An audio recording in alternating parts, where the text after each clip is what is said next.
اعوذ باللہ من الشیطان الرجیم بسم اللہ الرحمن الرحیم۔ اللہ تبارک و تعالیٰ کے نام سے شروع جو بڑا مہربان اور نہایت رحم کرنے والا ہے۔ ایک ایسی قوم جس پر اللہ تبارک و تعالیٰ نے اپنا دردناک عذاب نازل فرمایا اور اس قوم کے تمام لوگوں کو بندر بنا دیا۔ اس قوم کے لوگ کون سا ایسا گناہ کرتے تھے جس کی وجہ سے اللہ تبارک و تعالیٰ نے ان پر دردناک عذاب نازل فرمایا، اور یہ لوگ بندر بننے کے بعد کتنی دیر زندہ رہے اور پھر ان کو کس قدر دردناک موت آئی۔ جب یہ لوگ بندر بن گئے تو یہ لوگ اپنے عزیز و اقارب کو دیکھ کر ان سے کیا کہتے تھے، اور کیا آج کے دور میں پائے جانے والے بندر اسی قوم کی نسل میں سے ہیں؟ ان تمام تر سوالات کے جوابات قرآن و حدیث کی روشنی میں آج کی اس ویڈیو میں ہم آپ کو بتائیں گے، لہٰذا آپ سے گزارش ہے کہ ہماری اس ویڈیو کو اینڈ تک ضرور دیکھیے گا۔ انسانوں کے بندر بننے کی ابتدا حضرت داؤد علیہ السلام کے دور سے ہوئی۔ اس واقعے کا پس منظر کچھ یوں ہے۔ حضرت داؤد علیہ السلام اور ان کی قوم سمندر کے کنارے ایلا نامی گاؤں میں رہتے تھے، اور ان کی تعداد 70,000 کے قریب تھی۔ یہ قوم بڑی ہی خوشحال تھی اور اللہ تبارک و تعالیٰ کی فرما بردار قوم تھی۔ اس قوم کو اللہ تبارک و تعالیٰ نے بے شمار نعمتوں سے نوازا تھا۔ ہر طرف سرسبز و شاداب باغات اور ہر طرف ہریالی ہی ہریالی تھی، اور اللہ تبارک و تعالیٰ کی بے پناہ کرم نوازی تھی۔ یہ لوگ اپنی اس زندگی میں بہت ہی خوش تھے۔ حضرت داؤد علیہ السلام کی قوم چونکہ سمندر کے کنارے رہتی تھی تو اللہ تبارک و تعالیٰ کا ان پر یہ خاص کرم تھا کہ سمندر کے اس کنارے پر بے پناہ مچھلیاں آتی تھیں جن کا یہ لوگ کاروبار کرتے تھے اور بہت ہی خوشحالی والی زندگی گزارتے تھے۔ جب یہ قوم اللہ تبارک و تعالیٰ کی نعمتوں کی وجہ سے خوشحال ہو گئی تو اللہ تبارک و تعالیٰ کی نافرمانی پر اتر آئی اور طرح طرح کے گناہوں کے اندر مبتلا ہو گئی۔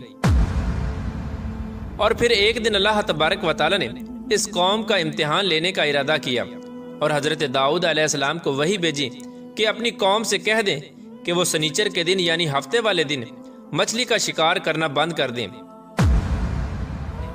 اس طرح اللہ تبارک و تعالیٰ نے حضرت داؤد علیہ السلام کی قوم پر ہفتے والے دن مچھلیوں کا شکار حرام فرما دیا، اور پھر یہاں سے اس قوم کی بربادی شروع ہو گئی۔ حضرت داؤد علیہ السلام نے اپنی قوم کو بتایا کہ اللہ تبارک و تعالیٰ نے ہفتے والے دن مچھلیوں کے شکار کو حرام قرار دے دیا ہے، تو وہ لوگ بہت ہی زیادہ پریشان ہو گئے اور ساری قوم سر جوڑ کر بیٹھ گئی، کیونکہ ہفتے کا دن ہی وہ دن تھا جس میں مچھلیاں وافر مقدار میں آتی تھیں اور خود بخود کنارے پر آ جاتی تھیں، اور باقی دن ایسے تھے کہ بہت کم اور نہ ہونے کے برابر مچھلیاں پکڑی جاتی تھیں۔ اس قوم کا گزر بسر چونکہ مچھلیوں کے شکار پر تھا، اس وجہ سے اللہ تبارک و تعالیٰ کا یہ حکم سن کر یہ قوم پریشان ہو گئی۔ یہ نہیں جانتے تھے کہ اللہ تبارک و تعالیٰ کی طرف سے یہ ایک آزمائش ہے۔ پھر ایک دن شیطان نے ان کو وسوسہ ڈالا کہ سمندر سے نالیاں نکال کر خشکی میں بڑے بڑے حوض بنا لیے جائیں۔ جب ہفتے والے دن مچھلیاں آئیں گی تو وہ نالیوں سے ہو کر ان بڑے بڑے حوضوں میں آ جائیں گی، اور اس طرح پھر ان نالیوں کا منہ بند کر دیا جائے، اور پھر اگلے دن یعنی اتوار والے دن ان کو پکڑ لیا جائے۔ شیطان نے اس قوم کے لوگوں کو ورگلایا کہ اس طرح ہم ہفتے والے دن شکار سے بھی بچ جائیں گے اور مچھلیاں بھی ہاتھ آ جائیں گی اور وہ بھی پکڑی جائیں گی۔ بہت سے لوگوں کو یہ ہلا بازی اچھی لگی اور انہوں نے ایسا کرنا شروع کر دیا اور سمندر سے چھوٹی چھوٹی نالیاں نکال کر بڑے بڑے حوضوں میں ڈال دیں، جس کے ذریعے وافر مقدار میں مچھلیاں ان حوضوں میں داخل ہو جاتی۔ اس قوم کے بدبخت لوگوں کو شیطان کا یہ ہیلا بہت پسند آیا، لیکن اس قوم نے یہ نہ سوچا کہ جب مچھلیاں سمندر سے حوض میں آ کر قید ہو گئی تو پھر مچھلیوں کا شکار ہی ہو گیا۔ اس لیے یہ شکار بھی ہفتے والے دن ہی قرار پایا جو اللہ تبارک و تعالیٰ نے حرام قرار دیا تھا۔ اس موقع پر یہودیوں کے 3 گروہ ہو گئے۔ کچھ لوگ ایسے تھے جو شکار کے اس شیطانی ہلے سے منع کرتے تھے اور ناراض و بیزار ہو کر شکار سے باز رہے، اور کچھ لوگ اس کام کو دل سے برا جان کر خاموش رہے، لیکن انہوں نے شکار نہ کیا اور دوسروں کو منع بھی نہ کرتے تھے، بلکہ یہ لوگ منع کرنے والوں سے یہ کہتے تھے کہ تم لوگ ایسی قوم کو نصیحت کرتے ہو جنہیں اللہ تبارک و تعالیٰ ان قریب ہلاک کرنے والا ہے اور ان پر اپنا دردناک عذاب نازل فرمانے والا ہے۔ اور اس قوم کے کچھ لوگ ایسے تھے جو سرکش اور نافرمان لوگ تھے، جنہوں نے اللہ تبارک و تعالیٰ کے حکم کی اعلانیہ مخالفت کی اور شیطان کے ہیلے بازی کو مان کر ہفتے والے دن شکار کرنے لگے۔ یہ لوگ اللہ تبارک و تعالیٰ کے حکم کی کھلا مکھلا مخالفت کرتے اور ہفتے والے دن مچھلیوں کا شکار کر کے ان کو کھایا کرتے اور بیچا کرتے۔ پیارے دوستو، حضرت داؤد علیہ السلام کی قوم کے 1200 ایسے نافرمان افراد تھے جو منع کرنے کے باوجود بھی ہفتے کو ان نالیوں کے ذریعے شکار کرتے رہے۔ حضرت داؤد علیہ السلام نے ان 1200 نافرمانوں کو اللہ تبارک و تعالیٰ کے عذاب سے ڈرایا کہ وہ اللہ تبارک و تعالیٰ کی اس نافرمانی سے باز آ جائیں، لیکن وہ لوگ باز نہ آئے اور کھلے عام شکار کرنے لگے۔ چنانچہ وہ لوگ جو اس بات کو برا جانتے تھے، ان لوگوں نے اپنے اور ان نافرمانوں کے درمیان ایک دیوار کھڑی کر دی، جس کی ایک طرف وہ 1200 نافرمان رہتے تھے اور دوسری طرف وہ لوگ تھے جو شکار سے باز رہے۔ حضرت داؤد علیہ السلام نے اپنی اس قوم کے نافرمانوں کو بارہا سمجھایا، لیکن یہ لوگ اپنی نافرمانی سے باز نہ آئے اور اسی طرح اللہ تبارک و تعالیٰ کی نافرمانی کرتے رہے اور شکار کرتے رہے۔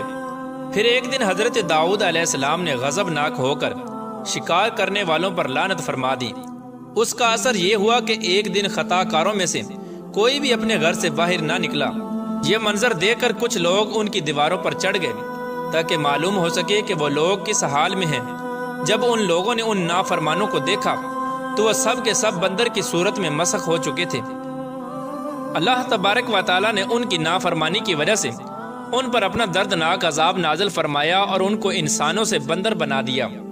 جب لوگ ان مجرموں کا دروازہ کھول کر ان کے گھر میں داخل ہوئے تو وہ بندر اپنے رشتہ داروں کو پہچانتے تھے اور ان کے پاس آ کر ان کے کپڑوں کو سونگھتے تھے اور زاروں کی طرح روتے تھے، لیکن وہ کچھ بول نہ سکتے تھے۔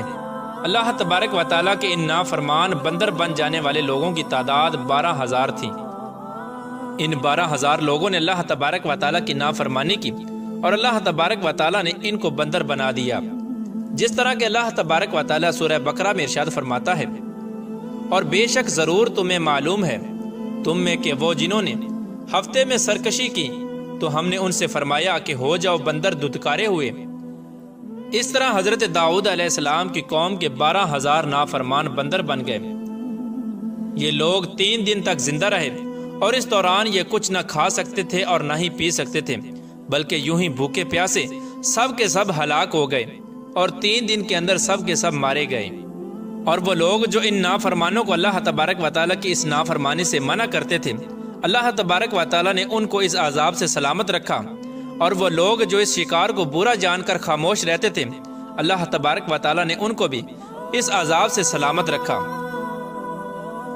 پیارے دوستو، اب بات کرتے ہیں کہ آج کے دور کے بندروں میں سے کیا کوئی بندر ان کی نسل میں سے بھی موجود ہے، یا آج کے دور میں پائے جانے والے بندر انہی بندروں کی نسل میں سے ہیں؟